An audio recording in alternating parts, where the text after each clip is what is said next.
day. That's Bible, ladies. Oh, yeah, bringing YouTube online here.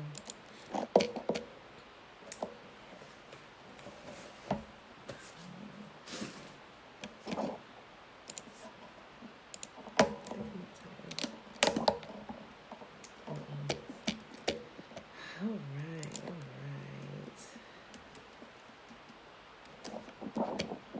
Oh, no.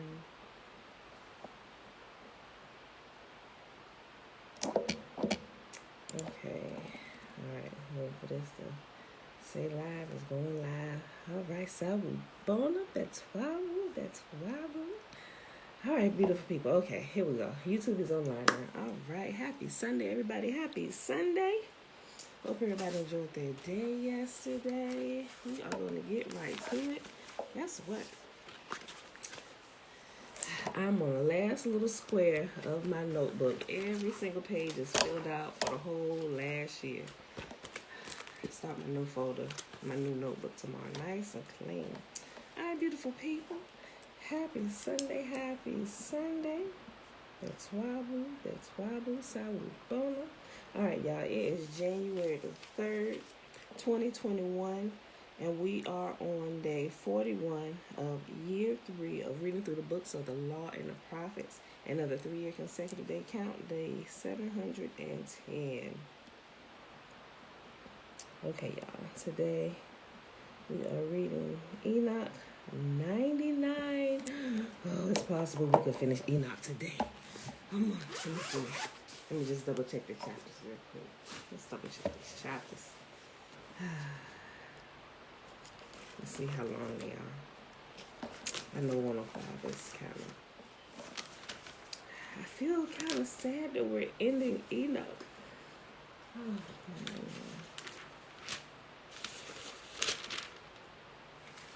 Okay, we won't finish it today. I'll just read.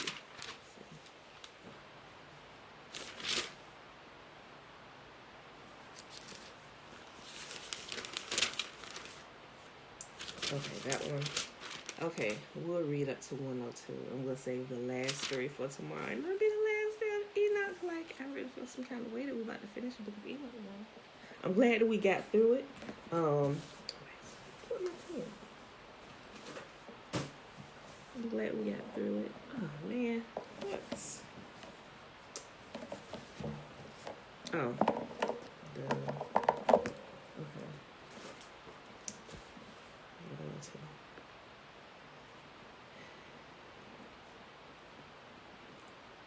Okay, y'all. Alright, so let's go ahead and start with the reading. Alright, Enoch chapter 99.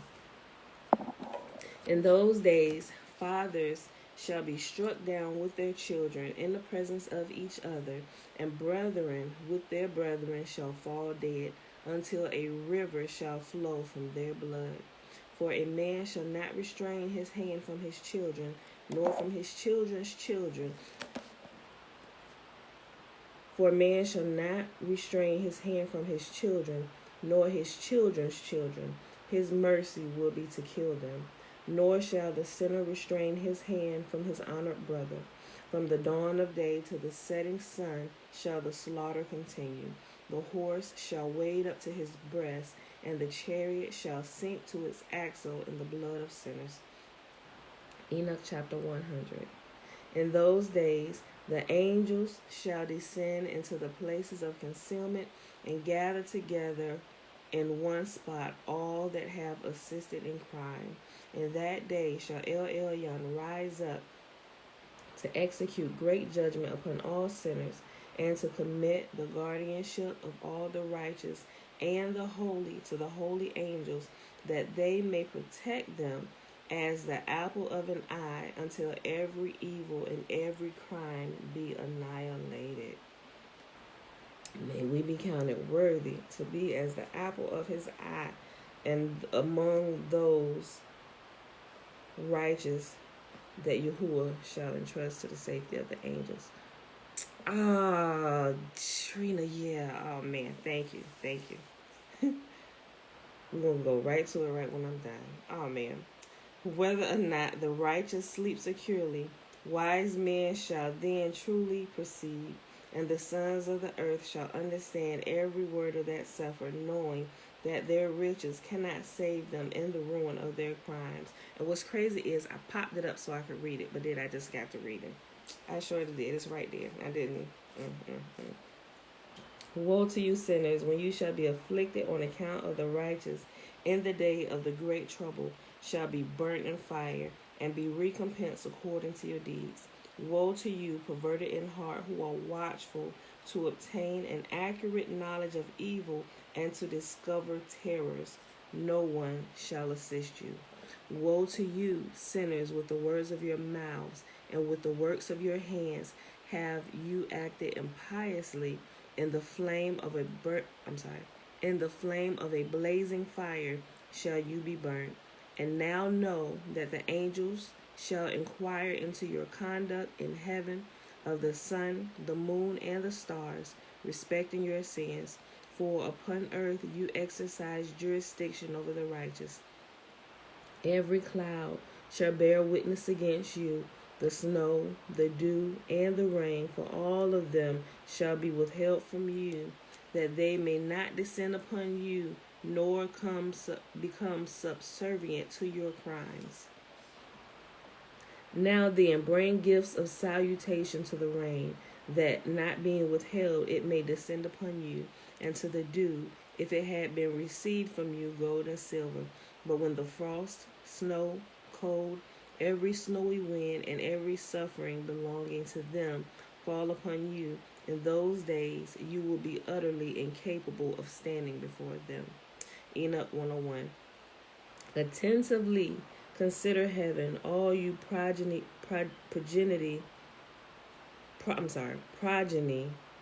of heaven, and all the works of El Elyon. Fear him, nor conduct yourselves criminally before him.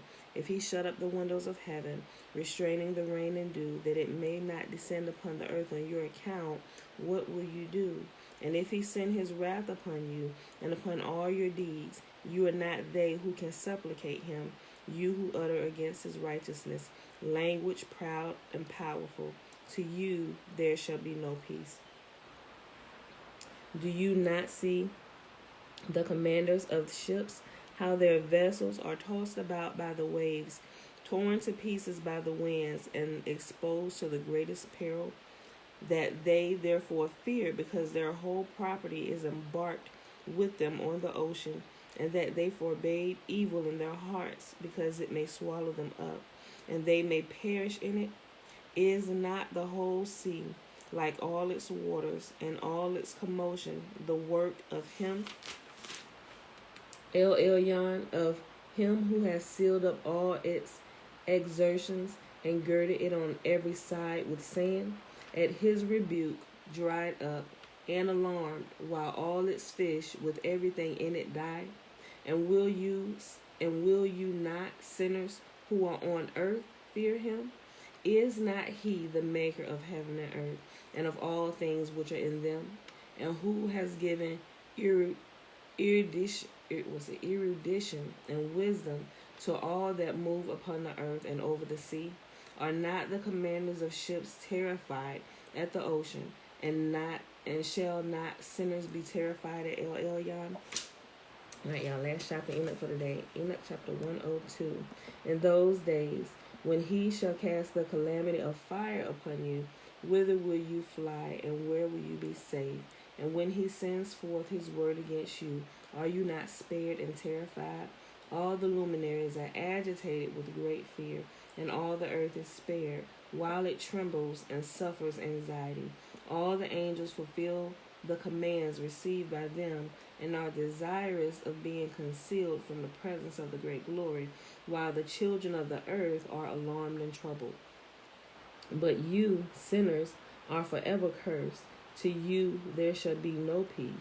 Fear not, souls of the righteous, but wait with patient hope for the day of your death in righteousness. Grieve not, because your souls descend in great trouble, with groaning, lamentation, and sorrow, to the receptacle of the dead. In your lifetime your bodies have not received a recompense in proportion to your goodness. But in the period of your existence have sinners existed, in the period of execration and punishment. But when you die, sinners say concerning you, as we die, the righteous die. What profit have they in their works? Behold, like us, they expire in sorrow and in darkness. What advantage have they over us? Henceforth are we equal. What will be within their grasp, and what before their eyes forever? For behold, they are dead, and they will never again perceive the light. I say unto you, sinners, you have been satisfied with meat and drink, with the plunder of men and rapine, with sin, and with the accusation of wealth, and with good sight, and with the sight of good days. Have you not marked the righteous, how their end is in peace? For no oppression is found in them, even to the day of their death. They perish, and are as if they were not, while their souls descend in trouble to the receptacle of the dead. That, my people, is where we're going to stop at. And we will read the last 3 chapters of Enoch tomorrow, which is 103 to 105. And then we hop on back over here to the Book of Exodus. Leave this out. All right, y'all. So let's hop on over here.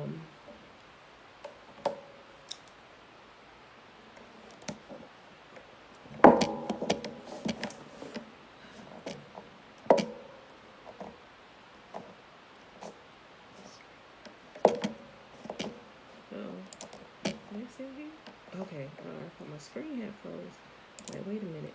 Okay. Shema, hear therefore, O Israel, and observe to do it, that it may be well with you, and that ye may increase mightily, as Yahuwah, the God of our fathers, has promised us, in the land that flows with milk and honey. Hear, O Israel, Yahuwah, our God, he is one God. And you shall love Yahuwah your God with all your heart, with all your soul, and with all your might. And these words which I command thee this day shall be in your heart. And you shall teach them diligently unto your children. And you shall talk of them when you sit in your house, and when you walk by the way, and when you lie down, and when you rise up. And you shall bind them for a sign upon your hand, and they shall be as frontlets between your eyes. And you shall write them upon the posts of your house and on your gates. And Yahuwah commanded us to do all these statutes, to fear Yahuwah our God for our good always, that he might preserve us alive as it is this day. And it shall be our righteousness if we observe to do all these commandments before Yahuwah our God, as he has commanded us. All right, beautiful people. Let's see. Uh-oh.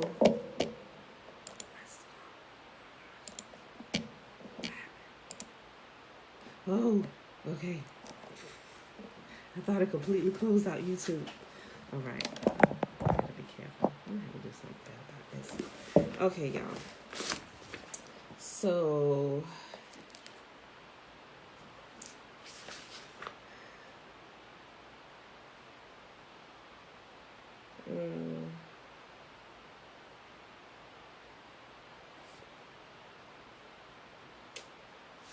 let's see.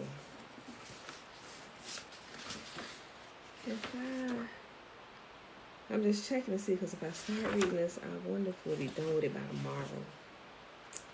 And I didn't go check it. Let me just check this real quick.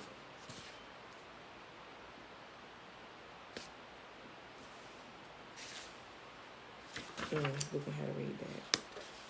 Okay, I'm gonna skip a couple things so we can read that. We'll read that tomorrow. Okay. So let's go to page 97 if you have the same size book as I do. And it's going to start in chapter 6, Jacob. Jacob, the birth of Esau and Jacob. So we're going to read this section, the couple pages up until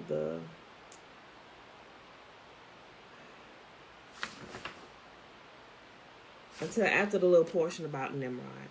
Okay. And then tomorrow, as we finish this up, we'll skip to this next little section, and then we'll start at Exodus, and then we got to move further back in the book to help those stories line up. All right, so chapter 6, Jacob, the birth of Esau and Jacob. And if you're on the same page as volume 1, and it's page 97. Okay. Isaac, who was the counterpart of his father in body and soul, he resembled him in every particular, in beauty, wisdom, strength, wealth, and noble deeds. It was therefore as great an honor for Isaac to be called the son of his father as for Abraham to be called the father of his son. And though Abraham was the progenitor of 30 nations, he is always designated as the father of Isaac.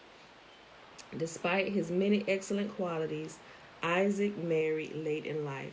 Yahuwah permitted him to meet the wife suitable to him only after he had successfully disproved the mocking charges of Ishmael, who was in the habit of taunting him with having been circumcised at the early age of 8 days, while Ishmael had submitted himself voluntarily to the operation when he was 13 years old.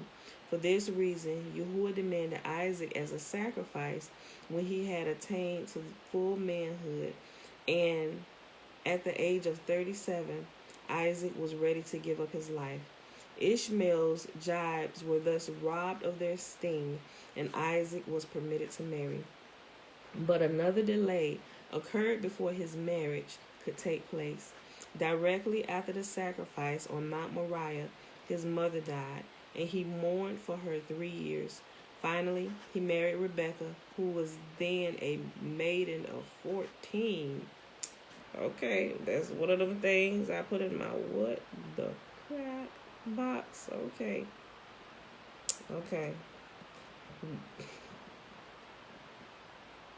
I'm going to just keep reading.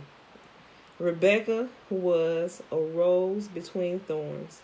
Her father was a Aramean, Bethuel, and her brother was Laban.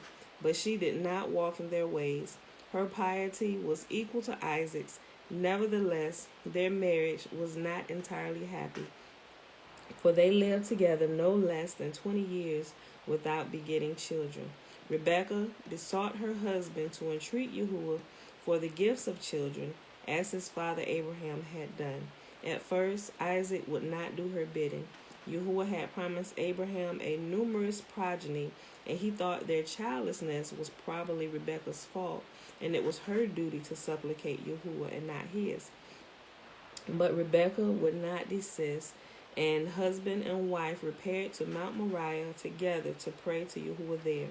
And Isaac said, O Lord God of heaven and earth, whose goodness and mercies fill the earth, thou who did take my father from his father's house and from his birthplace, and did bring him unto this land, and did say unto them, to thee and thy seed I will give thee the land, and did promise him and declare unto him, I will multiply thy seed as the stars of heaven, and as the sand of the sea. Now may thy words be verified, which thou didst speak unto my father. For thou art Lord our God. Our eyes are toward thee, to give us seed of men, as thou did promise us. For thou art Yahuwah, our God, and our eyes are upon thee. Isaac prayed furthermore that all children destined for him might be born unto him from this pious wife of his. And Rebekah made the same petition regarding her husband Isaac and the children destined for her. Their united prayer was heard, yet it was chiefly for the sake of Isaac that Yahuwah gave them children. It is true, Rebekah's piety equaled her husband's, but the prayer of a pious man who is the son of a pious man is far more efficacious than the prayer of one, though pious himself, is descended from a godless father. I guess that makes sense, right? Yeah, because you got multiple generations of righteousness. So in this case, there was 2 generations of righteousness following Isaac, being Abraham and himself, and his father being known as the friend of Yah, versus one generation of righteousness and you have a godless father. So I can see how the balance weighs heavier on the side of Isaac and Abraham. Okay, I get that point. The prayer wrought a great miracle, for Isaac's physique was such that he could not have been expected to beget children, and equally it was not the course of nature that Rebekah should bear children. When Rebekah had been pregnant 7 months, she began to wish that the curse of childlessness had not been removed from her. She suffered torturous pain because her twin sons began their lifelong quarrels in her womb. They strove to kill each other. If Rebekah walked in the vicinity of a temple erected to idols, Esau moved in her body. And if she passed a synagogue or a Bet Ha-Midrash, Jacob essayed to break forth from her womb. The quarrels of the children turned upon such differences as these. Esau would insist that there was no life except the earthly life of material pleasures, and Jacob would reply, "My brother, there are 2 worlds before us, this world and the world to come. In this world, men eat and drink and traffic and marry and bring up sons and daughters, but all this does not take place in the world to come. If it please thee, do thou take this world, and I will take the other." Esau had Samael as his ally, who desired to slay Jacob in his mother's womb. But the archangel Michael hastened to Jacob's aid. He tried to burn Samael, and Yahuwah saw it necessary to constitute a heavenly court for the purpose of arbitrating the case of Michael and Samael. Even the quarrel between the 2 brothers regarding the birthright had its beginning before they emerged from the womb of their mother. Each desired to be the first to come into the world. It was only when Esau threatened to carry his point at the expense of his mother's life that Jacob gave way. That's why, Shayla. Rebekah asked other women whether they too had suffered such pain during their pregnancy, and when they had told her they had not heard of a case like hers, except the pregnancy of Nimrod's mother, she betook herself to Mount Moriah, whereon Shem and Eber had their Bet Ha-Midrash.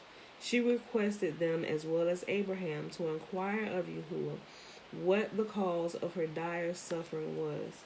And Shem replied, "My daughter, I confide a secret to thee. See to it that none finds out. 2 nations are in thy womb, and how should thy body contain them, seeing that the whole world will not be large enough for them to exist in it together peaceably? 2 nations they are, each owning a world of its own. The one, the Torah, the other, sin. From the one will spring Solomon, the builder of the temple.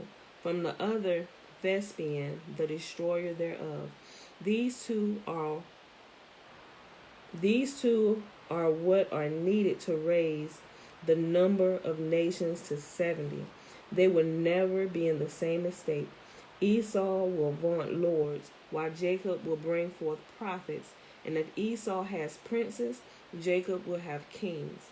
They, Israel and Rome, are the 2 nations destined to be halted by all the world. One will exceed the other in strength. First, Esau will subjugate the whole world, but in the end, Jacob will rule over all. The older of the 2 will serve the younger, provided this one is pure of heart. Otherwise, the younger will be enslaved by the older. The circumstances connected with the birth of her twin sons were as remarkable as those during the period of Rebekah's pregnancy. Esau was the first to see the light, and with him all impurity came from the womb. Jacob was born clean and sweet of body. Esau was brought forth with hair, beard, and teeth, both front and back, and he was blood red, a sign of his future sanguinary nature. On account of his ruddy appearance, he remained uncircumcised. Isaac, his father, feared that due to poor circulation of the blood, and he hesitated to perform the circumcision. He decided to wait until Esau should attain his 13th year, the age at which Ishmael had received the sign of the covenant. But when Esau grew up, he refused to give heed to his father's wish, so he was left uncircumcised, the opposite of his brother in this, as in all respects.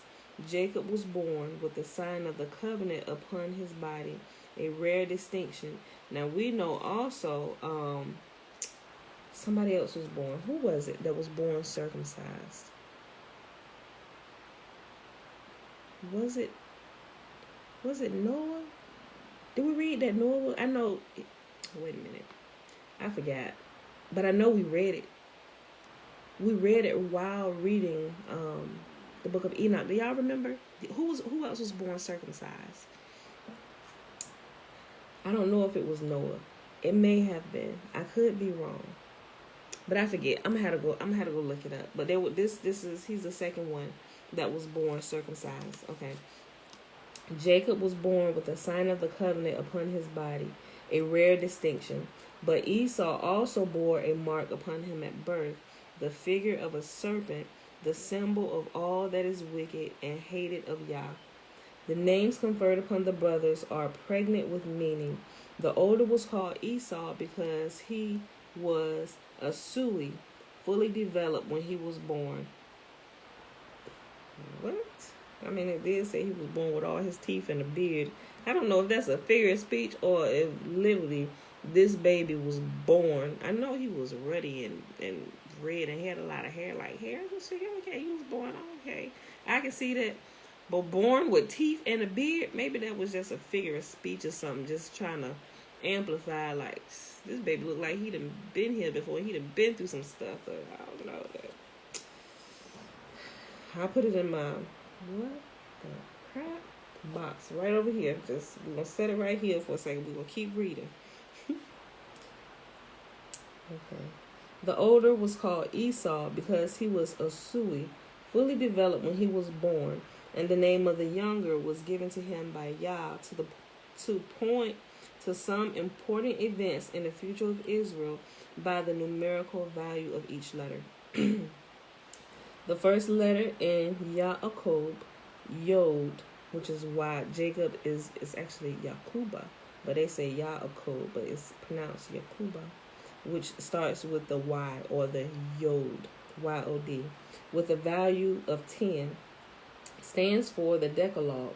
The second, An, equal to 70 for the 70 elders, the leaders of Israel. The third, Kof, which is K-O-F, 100 for the temple, 100 ells in height, and the last Bet for the 2 tablets of stone. While Esau and Jacob were little, their characters could not be judged properly. They were like the myrtle and the thorn bush, which look alike in the early stages of their growth. After they have attained full size, the myrtle is known by its fragrance and the thorn bush by its thorns. In their childhood, both brothers went to school, but when they reached their 13th year and were of age, their ways parted. Jacob continued his studies, and okay, so I can see. Okay, so back in the day, clearly I'm going back to the age of Rebecca and some of the younger ones. So if they were considered of age at 13 years, I mean, you gotta think about it, right? If we look at the current generations, shalom, mother. If we look at the current generations and how they're being born now, I mean, I guess, okay, so if we look at movies based on how the times have changed, it seemed like earlier generations were, for lack of better words, not that we are vagabonds, but they looked more, okay, let me make sure I'm saying this right.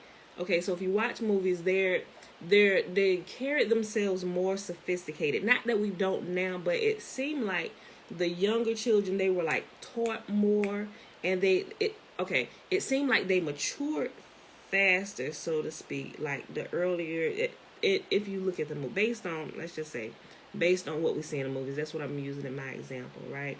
So it was like they were given, they had much more responsibility, because think about it, we have a lot more conveniences now, and a lot of the generations are crippled. Some are crippled by technology, but some are really empowered by technology. But it seems like they were they had, it's like the younger children had more responsibility. Say like if you're working on a farm, you grew up working on a farm, you know, like the task of hard work and get out there, and you out there 5-year-olds forking bales of hay or whatever. Y'all get what I'm trying to say, right? But I'm thinking about the age where it says Rebecca was 14 years old, because right here they say that 13 they were considered of age. So that's the whole reason why I just brought that point back up. So it's possible that they could, I guess, mentally or whatever, I don't know. But right now it's like they're of age when they turn, according to like the current laws of the land, like they're 18, but not really of age for real. I mean, they become legal, but only in regards to like driving and like voting and some other things, and making decisions on their own without their parents' approval or whatever. You see what I'm saying? So apparently earlier times it was age 13. Okay. In their childhood, both brothers went to school, but when they reached their 13th year and were of age, their ways parted. Jacob continued his studies in the Bet Ha-Midrash of Shem and Eber, and Esau abandoned himself to idolatry and an immoral life. Both were hunters of men. Esau tried to capture them in order to turn them away from Yahuwah, and Jacob to turn them toward Yahuwah. In spite of his impious deeds, Esau possessed the art of winning his father's love. His hypocritical conduct made Isaac believe that his firstborn son was extremely pious. "Father," he would ask Isaac, "what is the tithe on straw and salt?" The question made him appear God-fearing in the eyes of his father, because these two products are the very ones that are exempt from tithing. Isaac failed to notice, too, that his older son gave him forbidden food to eat. What he took for flesh of the young goats was dog's meat. How would you do that? Rebecca was more clear-sighted. She knew her sons as they really were, and therefore her love for Jacob was exceeding great. Hold on. Let me go back and read something with it. Hold on. Wait. I just thought about something.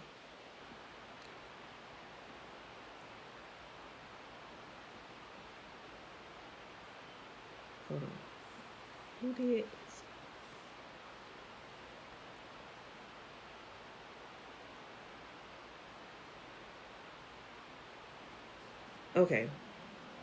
Okay, before I elaborate on that, I'm going to have to go back and read something else. It made me think about something. Rebecca was more clear-sighted. She knew her sons as they really were, and therefore her love for Jacob was exceeding great. The oftener she heard his voice, the deeper grew her affection for him. Abraham agreed with her. He also loved his grandson Jacob, for he knew that in him his name and his seed would be called. And he said unto Rebekah, "My daughter, watch over my son Jacob, for he shall be in my stead on earth, and for a blessing in the midst of children of men, for the glory of the whole seed of Shem." Having admonished Rebekah thus to keep guard over Jacob, who was destined to be the bearer of the blessing given to Abraham by Yahuwah, he called for his grandson, and in the presence of Rebekah, he blessed him and said, "Jacob, my beloved son, whom my soul loveth, may Yahuwah bless thee from above the firmament, and may he give thee all the blessing wherewith he blessed Adam and Enoch and Noah and Shem, and all the things which he told me, and all the things which he promised to give me, may he cause to cleave to thee and to thy seed forever, according to the days of the heavens and above the earth. May the spirit of Mastema not rule over thee or over thy seed, to turn thee from Yahuwah, who is thy God from henceforth and forever." That's why she made sure the youngest received the blessing. You right, Trina. I was going on that, and I was thinking about something. That's why I said I'm not going to elaborate on that until I read something else. But yes, I believe that's absolutely right. And I started thinking this is probably why, because Isaac, I said that makes sense. But yeah, I didn't want to. But I'm glad you said that. That's why I was going with that. And I was thinking about that dog meat Esau was given to his father. I'm like, wow, why would you do that? That's like, y'all supposed to eat clean meat. Why would you trick your father in that regards to give him something unclean to eat? Okay. And may Yahuwah, the God, be a father to thee, and may thou be his firstborn son, and may he be a father to thy people always. Go in peace, my son. And Abraham good reason to be particularly fond of Jacob, for it was due to the merits of his grandson that he had been rescued from the fiery furnace. Isaac and Rebekah, knowing of Abraham's love for their young son, sent their father a meal by Jacob on the last feast of Pentecost, which Abraham was permitted to celebrate on earth, that he might eat and bless the Creator of all things before he died. Abraham knew that his end was approaching, and he thanked Yahuwah for all the good he had granted him during the days of his life, and blessed Jacob, and bade him walk in the ways of Yahuwah, and especially he was not to marry a daughter of the Canaanites. Then Abraham prepared for death. He placed 2 of Jacob's fingers upon his eyes, and thus holding them close, he fell into his eternal sleep, while Jacob lay beside him on the bed. The lad did not know of his grandfather's death until he called him on awakening the next morning, "Father, Father," and received no answer. Okay, y'all, we're about to read this last little section. Oh, no, we're going to read this, and I said we was going to read,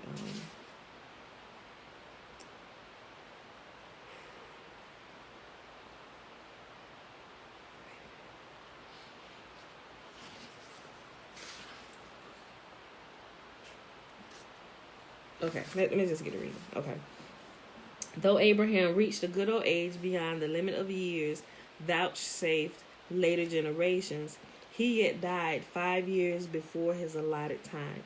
The intention was to let him live to be 180 years old, the same age as Isaac at his death, but on the account of Esau, Yahuwah brought his life to an abrupt close.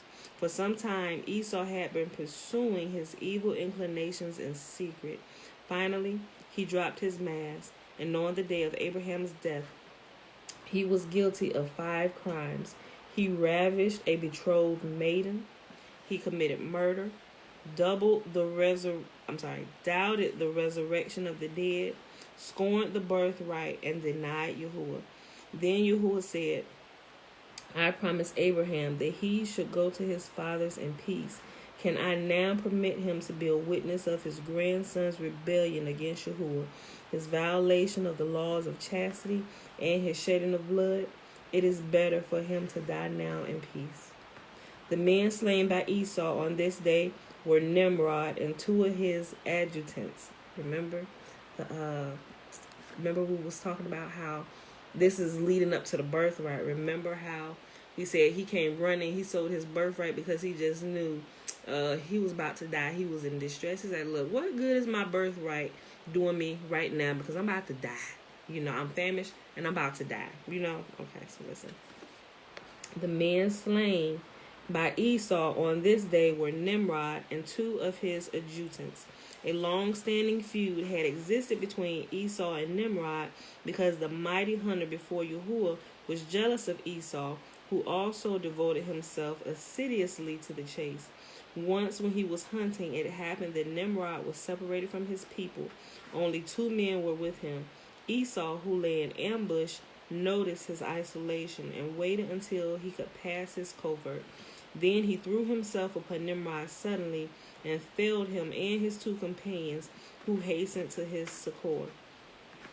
The outcries of the latter brought the attendants of Nimrod to the spot where he lay dead, but not before Esau had stripped him of his garments and fled to the city with them. These garments of Nimrod had an extraordinary effect upon cattle, beasts, and birds. Of their own accord, they would come and prostrate themselves before him who was arrayed in them. Thus Nimrod and Esau after him were able to rule over men and beasts. So apparently Yahuwah had to let this happen. Like Nimrod, although he killed Nimrod, Yahuwah clearly allowed it, But I often wonder, I'm like, okay, well, it tells us how he snuck up on him and everything. But it definitely had to be his time to go, because remember, nobody could defeat Nimrod because he wore the garments of Adam that had been passed down, So Yahuwah allowed it to happen for all the following reasons that came after. Joshua.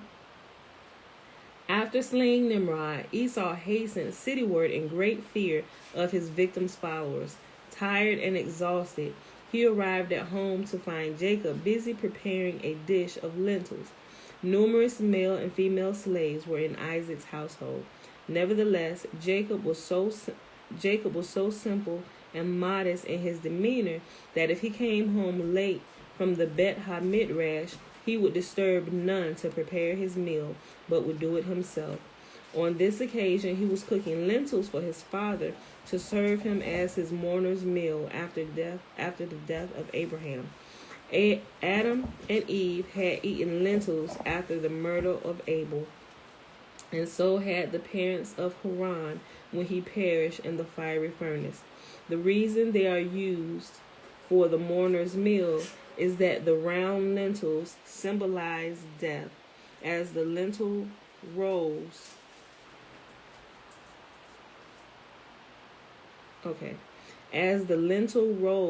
so death, sorrow, and mourning constantly roll about among men from one to the other. Okay, I get that.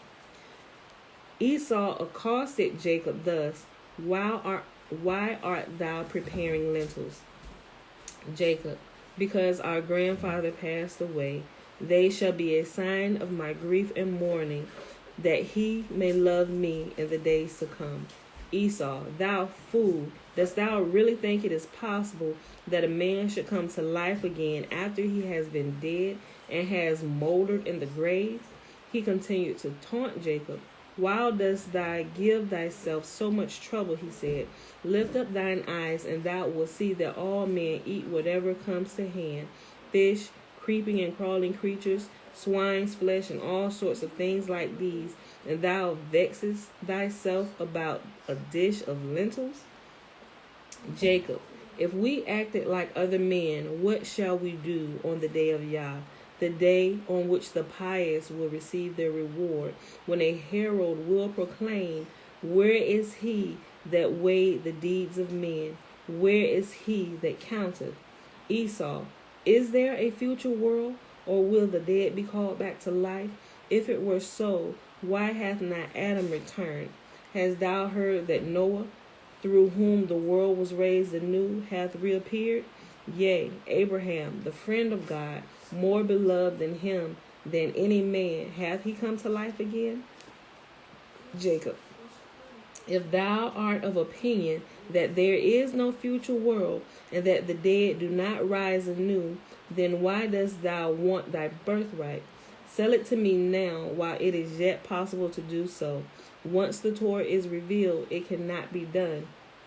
Verily, there is a future world in which the righteous receive their reward. I tell thee this, lest thou say later, I deceived thee. Jacob was a little concerned about the double share of the inheritance that went with the birthright.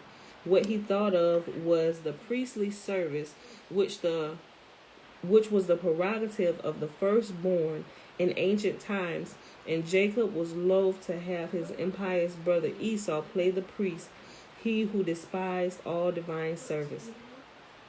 The scorn manifested by Esau for the resurrection of the dead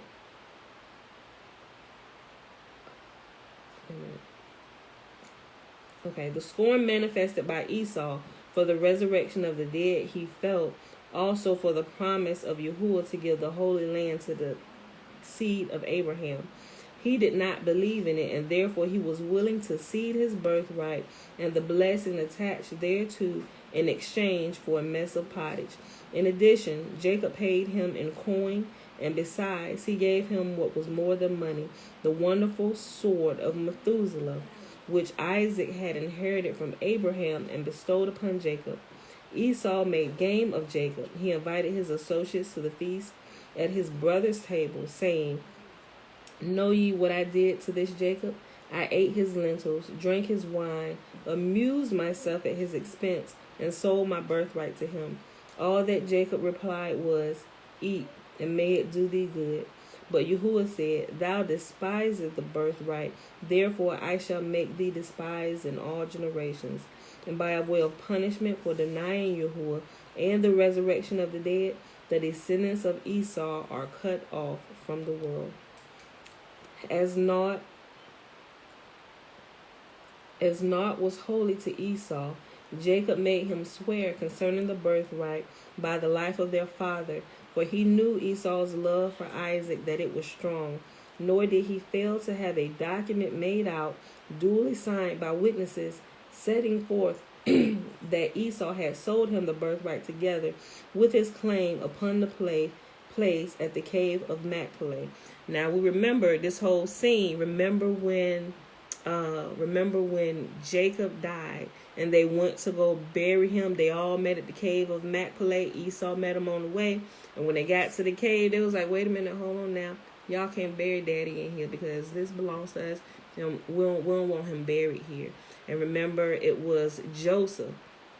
The documents, these deeds that were passed down.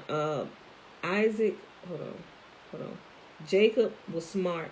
He paid him money. There was an actual exchange. He didn't steal it from him, but Esau willingly gave it over to Jacob. But Jacob made sure they wrote down documents. That, remember, there were witnesses there while they were doing this. There were witnesses there. There was an exchange of money. He sealed those documents and he kept them safe. And they found themselves in a possession of Joseph in Egypt. Because when they got there, because Joseph sent Naphtali, he said, listen, go to Egypt, get these documents and everything concerning it. We're going to wait right here. And that pissed Esau off, because Esau said, wait a minute, we didn't sell this. He stood there and he lied and said he lied to Joseph. He said, you were not there. Because remember, none of them kids was born yet. So he said, no, you weren't there. And I did not sell. He said, oh, quite contrary, we have the documents of this deed. It belonged to our father. You sold it to him in our youth. Matter of fact, Naphtali, go to Egypt, grab all them documents, grab everything that's surrounding it, and bring it back here. They did, make a long story short, they got into a fight. A lot of people died, but they did end up burying Jacob in that cave because it belonged to them. Right? Okay. Though no blame can attach to Jacob for all... Hold on. Let me just read this last sentence again. As naught was holy to Esau, Jacob made him swear concerning the birthright by the life of their father, for he knew Esau's love for Isaac, that it was strong.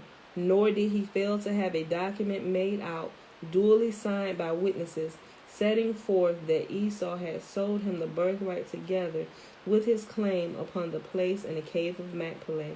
Though no blame can attach to Jacob for all of this, yet he secured the birthright from him by cunning, and therefore the descendants of Jacob had to serve the descendants of Esau. Okay. All right, y'all. Let's see. Okay. I was debating whether if I was going to read this part or just kind of skip over here. Hold on. Give me 1 quick second.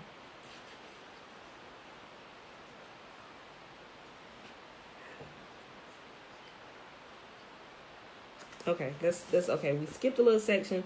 Let's go to the Isaac blesses Jacob part, which is on page 102 if you're following along. But the title was Isaac blesses Jacob. Okay.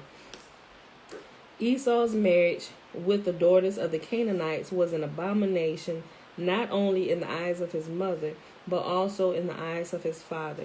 He suffered even more than Rebekah through the idolatrous practices of his daughters-in-law. It is the nature of man to oppose less resistance than woman to disagreeable circumstances. A bone is not harmed by a collision, that would shiver an earthen pot in pieces. Man, who was created out of the dust of the ground, has not the endurance of woman formed out of the bone. Oh, yeah. Remember when we was reading when Adam and Eve was created, and it was talking about how Adam was formed from the dust, but Eve coming from his rib was formed with bone, which is why men don't need like colognes and perfumes, but women need colognes because of the bones and stuff. Y'all got to go back and read that part or listen to it again. It's really good. I'm like, oh, I can see that. Plus, with their monthly menstrual cycles and stuff, and which is why they bathed the women. They went through like a bath ritual where they would soak in the different fragrances like frankincense and myrrh and stuff, because if you constantly bathe and purify yourself like that, and also if you give your insides a bath with like fresh fruits and everything, you will realize that the smell that comes from you, like you will have a natural sweet scent, and I thought it's pretty good. So, man who is created out of the dust of the ground has not the endurance of the woman who was formed out of the bone. Isaac was made prematurely old by the conduct of his daughters-in-law, and he lost the sight in his eyes. Rebekah had been accustomed in the home of her childhood in the incense burnt before idols, and she could therefore bear the burden under her own roof tree. What? Rebekah had been accustomed in the home of her childhood to the incense burnt before idols, and she could therefore bear it under her own roof. Unlike her, Isaac had never had any such experience while he abode with his parents, and he was stung by the smoke arising from the sacrifices offered to their idols by his daughters-in-law in his own house. Isaac's eyes had suffered earlier in life too. When he lay bound upon the altar, about to be sacrificed by his fathers, the angels wept, and their tears fell upon his eyes, and there they remained, and weakened his sight. At the same time, he had brought the scourge of blindness down upon himself by his love for Esau. He justified the wicked for a bribe, the bribe of Esau's life. Filial love and loss of vision is the punishment that follows the taking of bribes. Oh, snap. A gift, it is said, blinds the eyes. Oh, that brings something else into a whole different light. Oh, snap. I got to go back and look at this some more. Okay. Nevertheless, his blindness proved a benefit for Isaac as well as Jacob. In consequence of his physical ailments, Isaac had to keep at home, and so he was spared the pain of being pointed out by people as the father of the wicked Esau. And again, if his power of vision had been unimpaired, he would not have blessed Jacob. Oh, yeah, see, one thing leads to another. As it was, Yahuwah treated him as a physician treats a sick man who is forbidden to drink wine, for which, however, he has a strong desire. To placate him, the physician's orders that warm water be given him in the dark, and he be told that it is wine.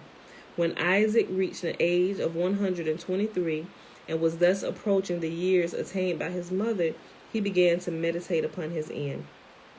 It is proper that a man should prepare for death when he comes close to the age at which either of his parents passed out of life. Isaac reflected that he did not know whether the age allotted to him was his mother's or his father's, and he therefore resolved to bestow his blessing upon his older son Esau before death should overtake him. He summoned Esau and said, "My son." Esau replied, "Here I am." But the Holy Spirit interposed, though he disguised his voice and makes it sound sweet, put no confidence in him. There are 7 abominations in his heart. He will destroy 7 holy places: the tabernacle, the sanctuaries at Gilgal, Shiloh, Nob, Gibeon, and the first and the second temple. Gently, though Esau continued to speak to his father, he yet longed for his end to come. But Isaac was stricken with spiritual as well as physical blindness. The Holy Spirit deserted him, and he could not discern the wickedness of his older son. He bade him sharpen his slaughtering knives, and beware of bringing him the flesh of an animal that had died of itself, or had been torn by a beast, And he was to guard also against putting an animal before Isaac that had been stolen from its rightful owner. Then, continue Isaac, I will bless him who is worthy of being blessed. This charge was laid upon Esau on the eve of Passover, and Isaac said to him, Tonight the whole world will sing the Hallel unto Yah. It is the night when the storehouses of dew are unlocked. Therefore prepare dainties for me, that my soul may bless thee before I die. Hold on, I need to highlight that. I need to check into this, because we're about to come up on Passover. And if this is still happening, the storehouses of dew are unlocked. You know me, I'll be testing stuff. Like, I'm like, okay, so this happened. He said this will happen. Okay, now what did he pray? He pray something? Is something magnificent, or is something supposed to happen? Like, I'm like, seriously, y'all, I be testing everything. I'm like, okay, is this true? Is this not true? What can happen? And I record and I tell y'all about it. Y'all, look, this is what happened. Okay, I'm just letting y'all know. Tonight, the whole world will sing the Hallel unto Yah. It is the night when the storehouses of dew are unlocked. Therefore prepare dainties for me, that my soul may bless thee before I die. But the Holy Spirit interposed, Eat not the bread of him that have an evil eye. Isaac's longing for tidbits was due to his blindness. As the sightless cannot behold the food they eat, they do not enjoy it with full relish, and their appetite must be tempted with particularly palatable morsels. Esau sallied forth to procure what his father desired, little reckoning the whence or how, whether by robbery or theft, to hinder the quick execution of his father's order. Yahuwah sent Satan on the chase with Esau. He was to delay him as long as possible. So we see y'all saw all this going on. He even helped out in Rebecca. Not that he helped Rebecca to deceive Jacob, but y'all get what I'm saying. Everything, one thing affects another. You know, it's all put into motion for whatever order is going in. To hinder the quick execution of his father's order, Yahuwah sent Satan on the chase with Esau. He was to delay him as long as possible. Esau would catch a deer and leave him lying bound while he pursued another game. Immediately, Satan would come and liberate the deer, and when Esau returned to the spot, his victim was not to be found. Thus was repeated several times. Again and again, the quarry was run down and bound and liberated, so that Jacob was able, meanwhile, to carry out the plan of Rebekah, wherewith he would be blessed instead of Esau. Though Rebekah had not heard the words that had passed between Isaac and Esau, they nevertheless were revealed to her through the Holy Spirit, and she resolved to restrain her husband from taking a false step. She was not actuated by the love for Jacob, but by the wish of keeping Isaac from committing a detestable act. Yeah, oh man. Rebekah said to Jacob, This night the storehouse, well, it's repeated. This night the storehouses of dew are unlocked. Hold on, y'all. This is, I'm intrigued by this. Hold on, I need to find out what this means. And when I do, I'm gonna let y'all know. If y'all find out before I do, please let a sister know. Okay, hold on. Rebekah said to Jacob, This night the storehouses of dew are unlocked. It is the night during which the celestial beings chant the Hallel unto Yah, the night set apart for the deliverance of thy children from Egypt, on which they too will sing the Hallel. Oh, wait. Oh my gosh, I'm thinking about something. Okay, I'm thinking about in regards to like what it says, the second release from Egypt and what's actually happened and why they had to do it on the night of Passover. He said, eat it in haste. Make sure all the meat is gone before midnight. Whatever is not gone, burn it up. But make sure every man has his staff in his hand, his shoes on his feet, and everybody need to be packed and ready to go. Okay, there's more to this, y'all. Hold on, because we're coming up on Passover. Hold on. Okay, let me finish reading this. And I'm going to be looking this up all today. Go now and prepare savory meat for thy father, that he may bless thee before his death. Do as I bid thee, obey me as thou art wont, for thou art my son, whose children, every one will be good and God-fearing, and not one shall be graceless.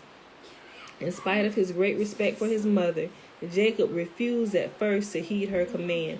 He feared that he might commit a sin, especially as he might thus bring his father's curse down upon him.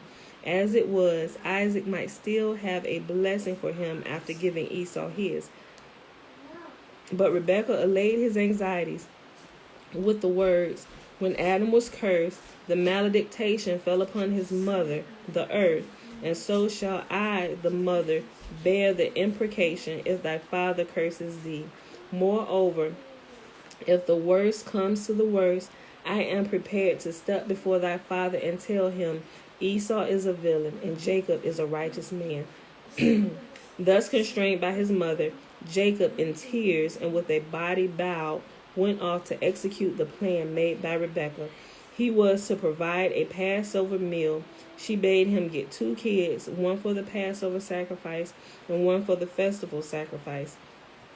To soothe Jacob's conscience, she added that her marriage contract entitled her to 2 kids daily, and she continued, "These 2 kids will bring good unto thee, the blessing of thy father, and they will bring good unto thy children, for the 2 kids will be the atoning sacrifice offered on the Day of Atonement."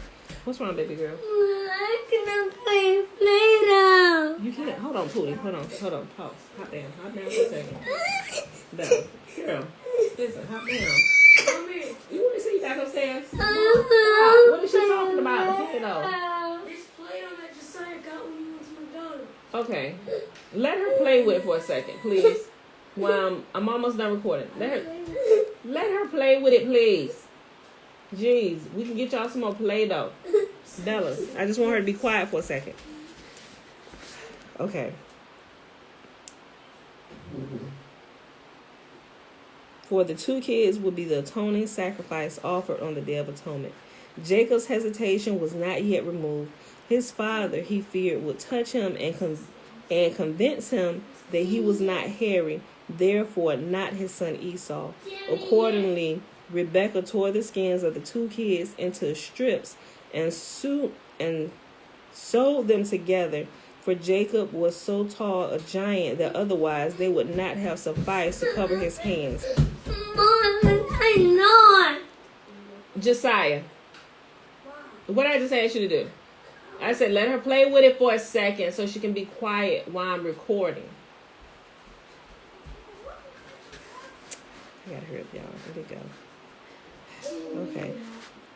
Accordingly, Rebekah tore the skins of the 2 kids into strips and sewed them together, for Jacob was so tall a giant that otherwise they would not have sufficed to cover his hands.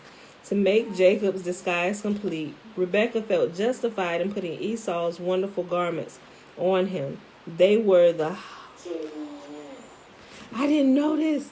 Hold on, y'all. Hold on. Boom. Oh, snap.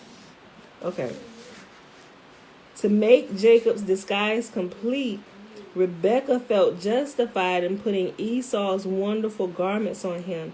They were the high priestly raiment in which Yahuwah clothed Adam, the firstborn of the world. Remember, these was the garments he had stolen from Nimrod. They were the high priestly raiment in which Yahuwah had clothed Adam, the firstborn of the world. For in the days before the erection of the tabernacle,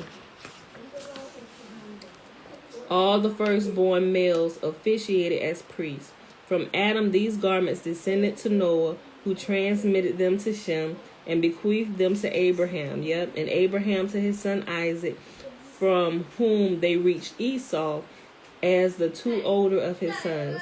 It was the opinion of Rebekah that as Jacob had bought the birthright from his brother, he had thereby come into the possession of the garments as well. Boy, I tell you, they be thinking. Sometimes I think they own some shenanigans, but I didn't realize this. Okay. There was no need for her to go and fetch them from the house of Esau.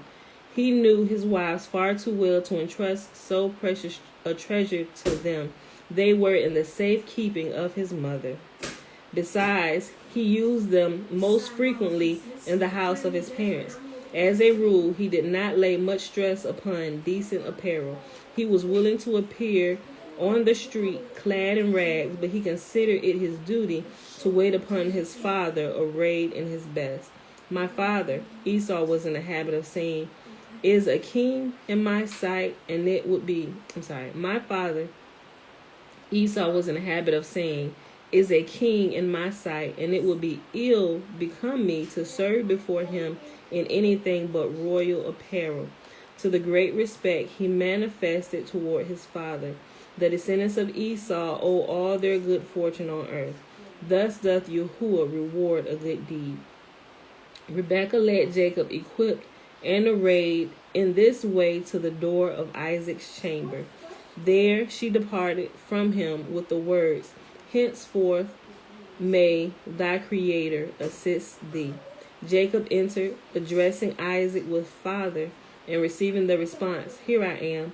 Where art thou, my son? He replied equivocally, it is I, thy firstborn son Esau. He sought to avoid a falsehood and yet not betray that he was Jacob. Isaac then said, thou art greatly in haste to secure thy blessing. Thy father Abraham was 75 years old when he was blessed, and thou art but 63. Jacob replied awkwardly, because the Lord thy God has sent me good speed.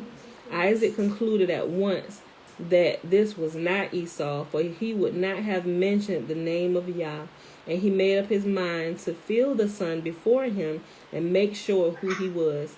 Terror seized upon Jacob at the words of Isaac. Come near, I pray thee, that I may feel thee, my son. A cold sweat covered his body, and his heart melted like wax. Then Yahuwah caused the archangels Michael and Gabriel to descend. The one seized his right hand and the other the left, while Yahuwah himself supported him, that his courage might not fail him.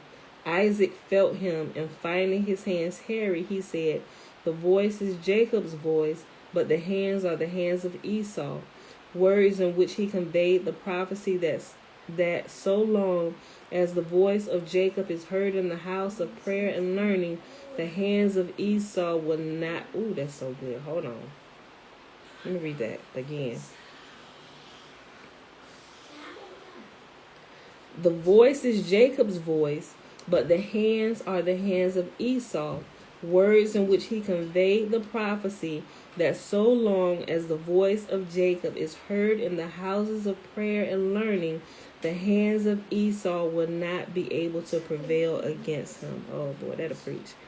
Yes, he continued, it is the voice of Jacob, the voice that imposes silence upon the earth and in heaven. For even the angels may not raise their voices to praise Yah until Israel has finished his prayers. Oh my gosh, y'all, hold on. That we learned about this, right?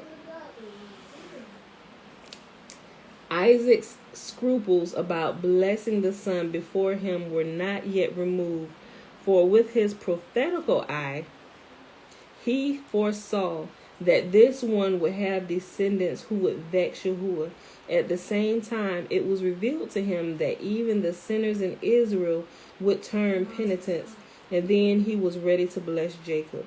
He bade him come near and kiss him to indicate that it would be Jacob who would imprint the last kiss upon Isaac before he was consigned to the grave, he and none other.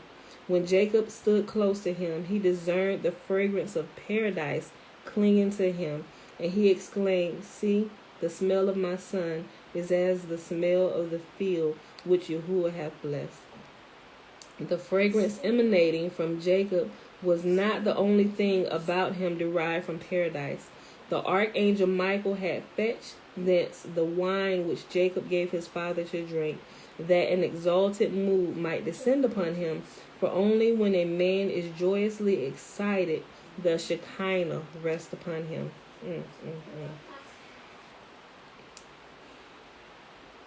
The Holy Spirit filled Isaac, and he gave Jacob his tenfold blessing. Yahuwah give thee the dew of heaven, the celestial dew wherewith Yahuwah will awaken the pious to new life in the days to come, and the fatness of the earth, the goods of this world, and plenty of corn and wine, the Torah and the commandments, which bestow the same joy upon man as abundant harvest. Peoples shall serve thee, the Japhethites and the Hamites.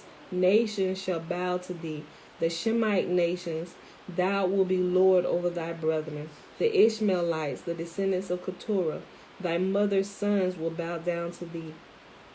Esau and his princes, cursed be everyone that curses thee, like Balaam, and blessed be everyone that blesses thee, like Moses. For each blessing invoked upon Jacob by his father, a similar blessing was bestowed upon him by Yahuwah himself in the same words. Woo! As Isaac blessed him with dew, so also Yahuwah. And the remnant of Jacob shall be in the midst of many peoples. Hold on. Wait a minute. Hold on. I'm going to say that. Let me finish reading this. Hold on. As Isaac blessed him with the dew, so also Yahuwah. And the remnant of Jacob shall be in the midst of many peoples as dew from Yahuwah.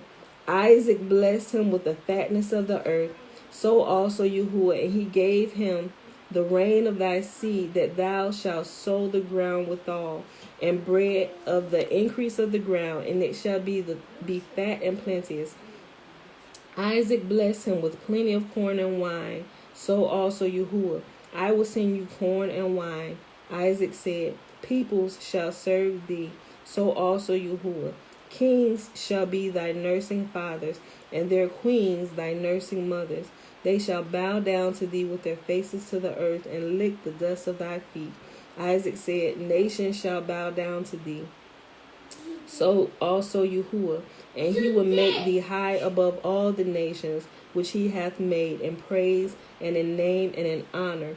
To this double blessing his mother Rebekah joined hers. For he shall give his angels charge over thee, to keep thee in all thy ways. They shall bear thee up in their hands, lest thou dash thy feet against a stone. Thou shalt tread upon the lion and the adder, and the young lion and the serpent thou shalt trample under feet. Because he has set his love upon me, therefore I will deliver him. I will set him on high, because he has known my name. And if any of y'all are familiar with Psalms 91, y'all know that is where it originates from the mouth of Rebekah. I grew up, me and Leisha, we grew up, my family, repeating that psalm just about every night before we close our eyes to go to sleep. I know that psalm anyway. That is Psalms 91. The Holy Spirit added in return, he shall call upon me, and I will answer him.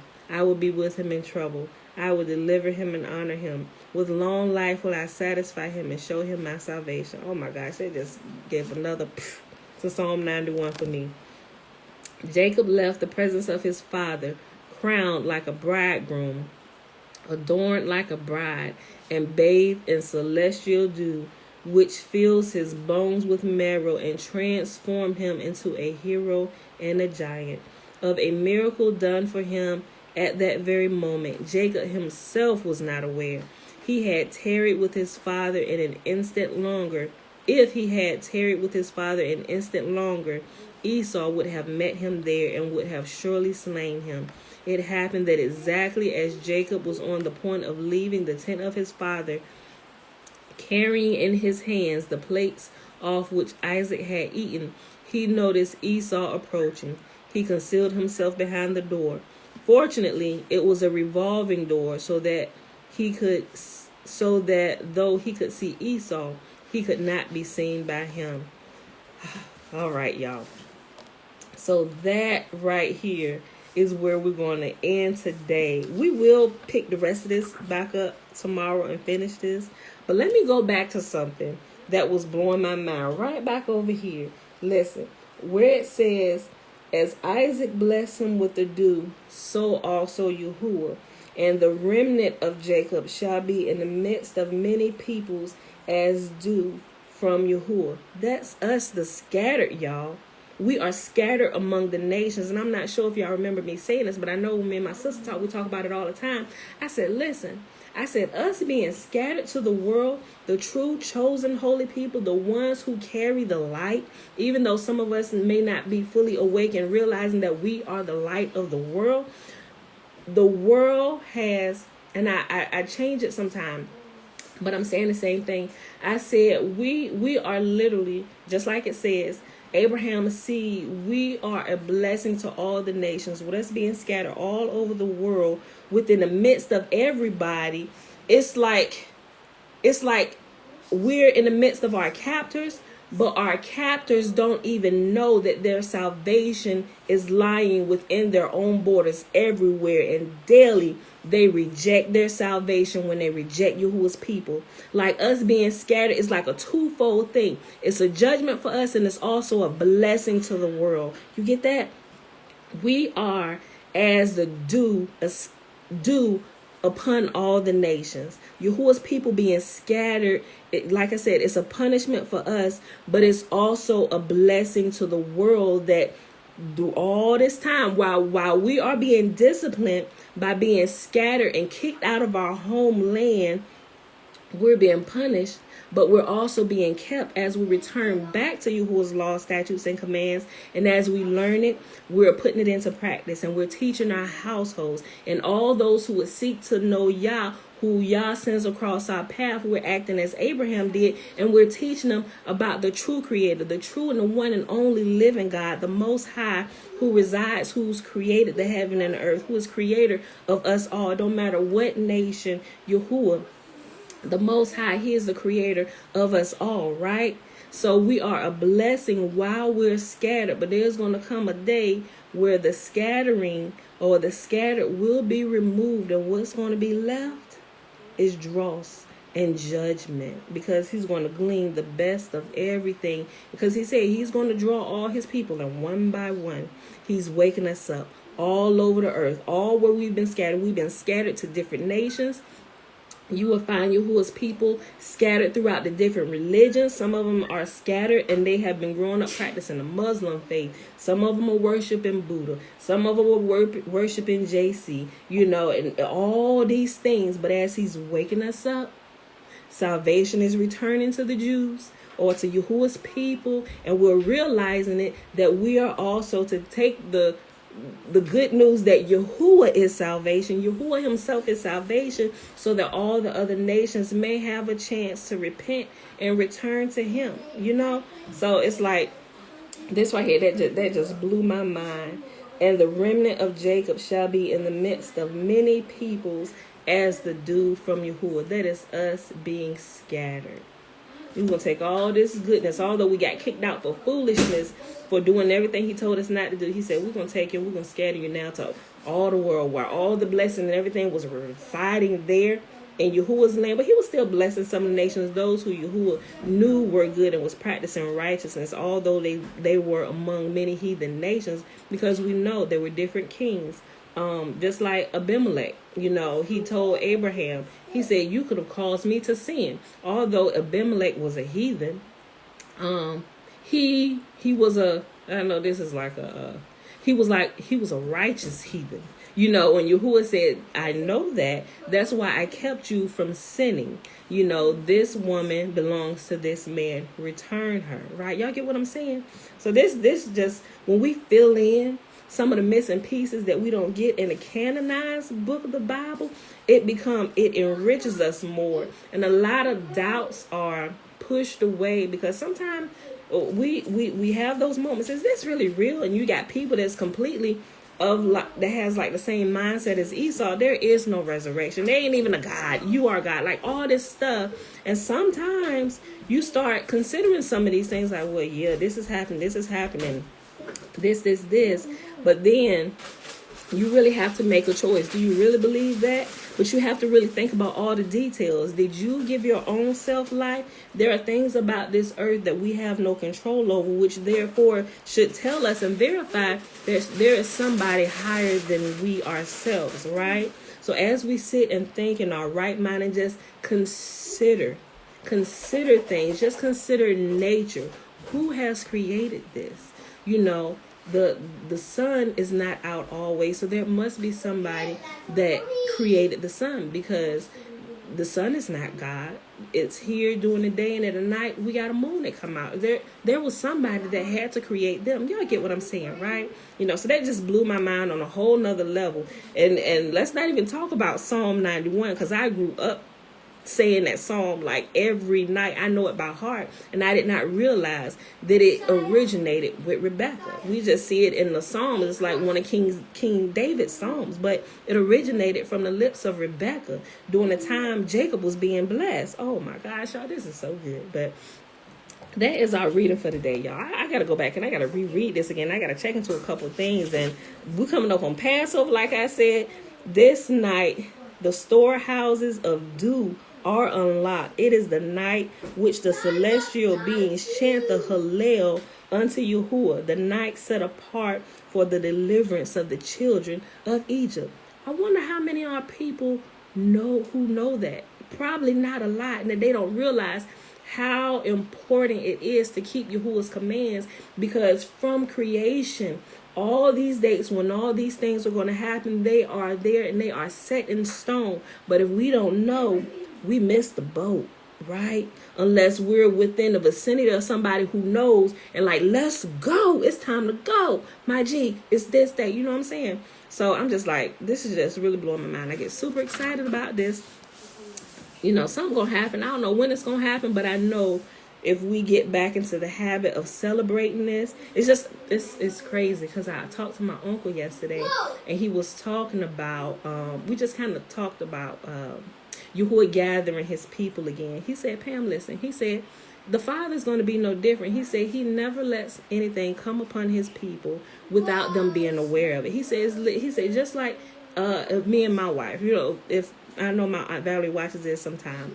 It was my Uncle Anthony. He said, if me and Val, if we went away on a vacation or whatever, and we left the children at home, on our way back, we would offer the common courtesy. Not that we had to, but we would. Hey, y'all, we on our way back. The trip was good. We're en route now. We should be there in the next couple hours. And I'm like, I was like, you're right. I said, so when y'all come, we know he's coming to gather us again, but as we get closer to the date and as he gets closer, like those who are in constant relationship and constant in communication with the Father, we're gonna know. We won't be like, oh well, yeah, he in a sweet by and by. Yes, that's true. No, like mom and daddy on their way. Like I literally just talked to them, and I believe, just like my uncle said, I really believe that. I really believe that we are gonna know, like, beyond a shadow of a doubt. And I believe that when we see that, we can see it happening. At least if you're paying attention, Yahuwah's people, there's going to be, I believe, like this great, great like joy that overtakes us. That's what I perceive, because it's like, they almost here. Oh my God, it's been so long. Just think about when you see somebody whom you truly love and y'all have been separated for a period of time. Just think about how those reunions are. And especially, yes. In that car. Okay, we'll go in the car in a minute. Just think about it. Just think about if family is coming, like they on the road traveling. Hey, y'all, okay, where y'all at now? Oh, we passing the border. Okay, everybody getting the stuff ready. Like, yeah, we got y'all a meal and stuff. Oh my gosh, we so excited. We're gonna get to see the baby. All this stuff, and everybody is like, oh, they almost here. And so everybody in the house excited. We getting stuff ready. Get that cleaned up, girl. Go put that on everybody. I got a bath and stuff. Especially, we ain't seen you in years. We got y'all coming in. Oh, we're gonna bring y'all. Oh, we're gonna party tonight. We got the food ready. Oh my gosh. And somebody's on the phone. Oh, they 10 minutes away. Oh my gosh. So now everybody's excited. Everybody in place. People popping their phones out. Somebody out the house. They standing out the gate. Somebody standing at the street. What kind of car y'all in? Oh, here they come. Everybody's excited and stuff. I believe that's how it's going to be. Y'all, like, we're going to know.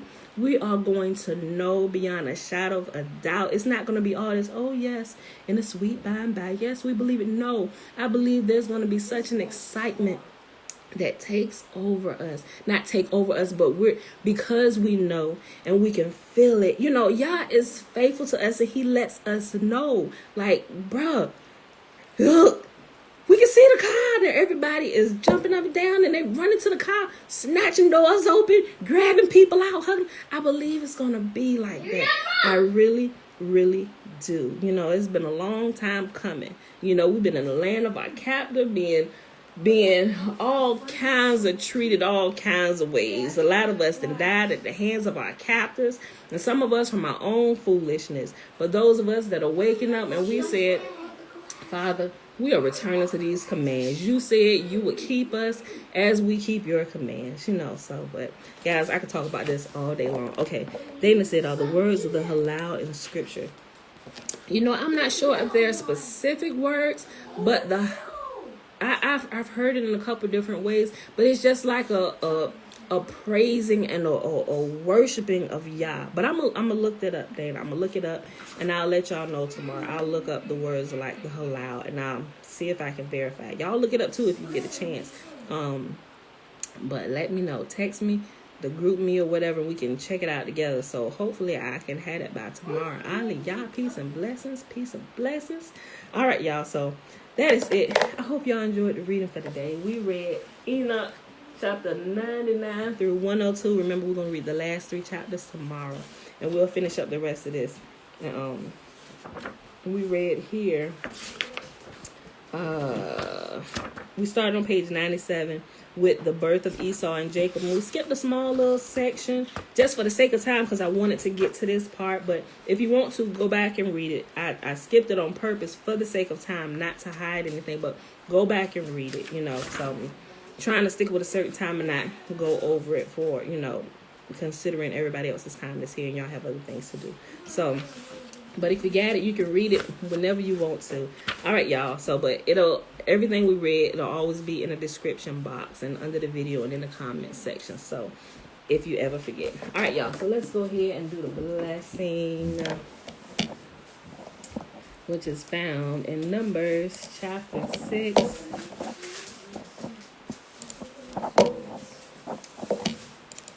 Remember, it starts at verse 22 down to the end of the chapter, verse 27. Remember, the first 21 verses is what? It's the Nazarite vow, and man or woman can take it. And Yahuwah spake unto Moses, saying, speak unto Aaron and unto his sons, saying, on this wise ye shall bless the children of Israel, saying unto them, may Yahuwah bless us and keep us. May Yahuwah make his face to shine upon us and be gracious unto us.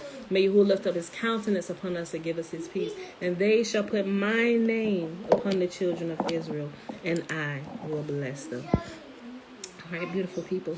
That's it for today. If you don't have anything else, I don't see any other questions or anything like that. Now, that was, Shayla, it was mind-blowing, wasn't it? I'm just like, all that we read, yes. So, all right, y'all, that's it. I'll see y'all tomorrow morning, 7:15 a.m. Eastern Standard Time. Oh, Aliyah. I'm not sure if you watched the video yesterday, but we talked about Passover in the comment with the date and stuff. I was like, yep, you was right. I was wrong. You gave the right date for the first part of the month, which was I put the 15th, but it's March. The new moon is the 14th. The day count begins on the 15th, and Passover is 14 days later, which is the 27th of March. And then remember, Feast of Unleavened Bread starts the very next day on March 28th. All right, so, but all right, y'all, that's it. I love y'all, and I'll see y'all in the morning. Bruce. This baby girl. No, look at my backpack.